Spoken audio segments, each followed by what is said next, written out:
Hey everybody, Brian Tro coming to you from Mossy Creek Fly Fishing with your fly fishing forecast. The date today is Monday the 13th of June. So got a lot to cover, but I've had a lot of folks calling in and asking about temperatures. It's going to be a little bit warmer this week, and a lot of folks have questions about trout and musky and all this stuff. So I'm going to try and touch on that a little bit.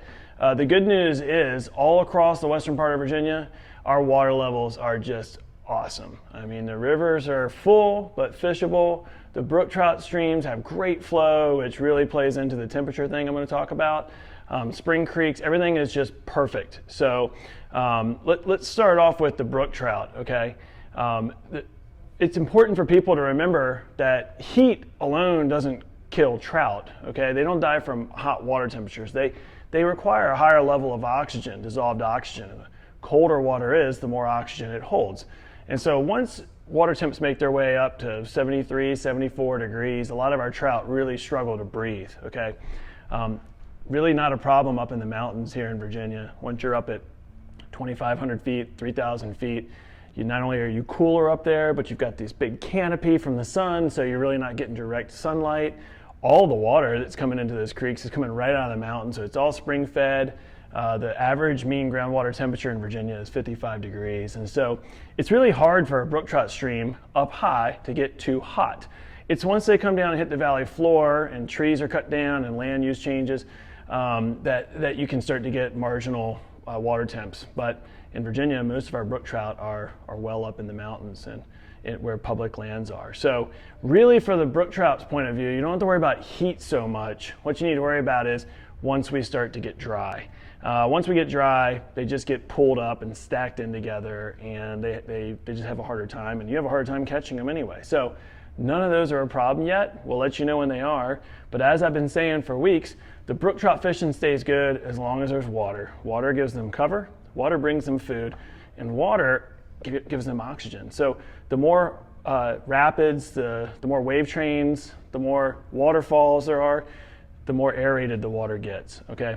So great way for you to beat the heat when it's 92 degrees down here on the valley floor is to go up to 3,000 feet, get in the woods, and get in the water. You're gonna have water temps into the low 60s. Also, trying to remember this too, even if you get an 80-degree day up in the mountains, if the nighttime low is 60, then the water temps are gonna have a hard time getting up into the upper 70s because it's a game of averages, all right? So that's a little bit on the brook trout. Spring creeks you really don't have to worry about at all. A lot of folks ask about creeks like Mossy Creek and they're like, man, it just flows right through the middle of fields. It doesn't have shade. That's true, but it has a lot of springs, okay? And so are you gonna be hot when it's 91 degrees and you're in the middle of a field and you can't get in the water? Sure, but the trout don't care, just like they don't care when it's 0 degrees outside because the water's staying warm. So modified water is important. For the musky, they're not a cold water species, but they struggle with lactic acid buildup, okay? And sort of like a tarpon, you may not notice it right when you release them, they may swim off, but then they may really hit a wall and struggle after that. And so we stop fishing for musky once we get water temps steady around 73, 74, 75 degrees. You should really start fishing earlier in the morning. Once 4th of July hits around here, we pretty much don't fish for them at all until the fall returns, okay? So like I said, they build up a lot of lactic acid. The river, the Shenandoah right now is in like the upper 60s, so they're pretty active. They're out and eating. If you take good care of them, you can release them fine, safe, and happy.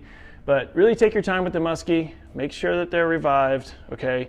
Make sure you're not playing them too long. For those of you that try and fish for them with lighter rods, that maybe you shouldn't, you got to try and get them in quick. But as we go further into the summer, watch those water temps and maybe make the choice to stop fishing for them, give them a break, or start fishing for them earlier and earlier. The coolest water temps you're going to have will be the first 3 or 4 hours of the day. So anyway, that's a bit on water temp. The good news is for the smallmouth lovers is the warmer the water gets, the more they eat, the more their metabolism goes like through the roof. So the smallmouth fishing's on fire, the largemouth fishing's on fire. Some of the largemouth are still in their beds, believe it or not.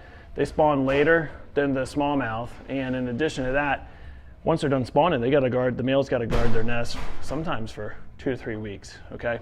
So some of our big 6, 7, 8 pound Florida strain largemouth, the males, are still sitting in those little cubbies on their nest. So if you see a big fish guarding their nest, super uncool to fish to that fish.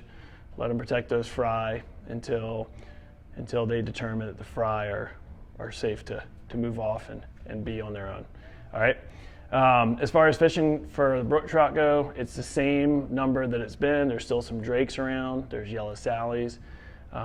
There's lots of caddis. And then we're starting to see a good bit of our terrestrial life show up. So ants are all over those rocks up there. Brook trout, still not picky. Really don't need a nymph fish unless you want to, unless you got a deep pool and you want to see what's down in the bottom of it. So get up in the park, get up in the George Washington. It is perfect. And with showers and thunderstorms forecast pretty much every day for the next few days, I don't see the water levels or the fishing quality going down at all.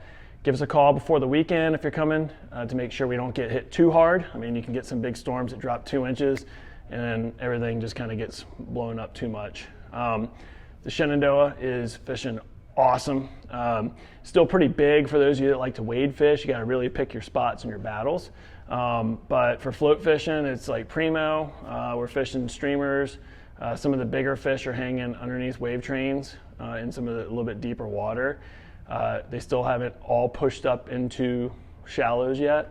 We're getting some on Topwater, but it's Topwater that makes noise and makes, causes them to look up. But we're getting a lot of fish on Topwater flies too when the conditions are right. So river's touchy, it's pretty full. One big storm across the valley can send it up too high. So pay attention to your gauges or give us a call. On the spring creeks, the tricos are going off. The spinner falls have been massive.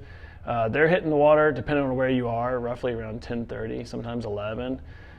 So here's a great game right here. It's called Get Up Early. Go to Mossy Creek, fish the load light, fish the trico spinner fall. Right about 12 o'clock, you're like, whoa, man, it's getting hot out here in the fields.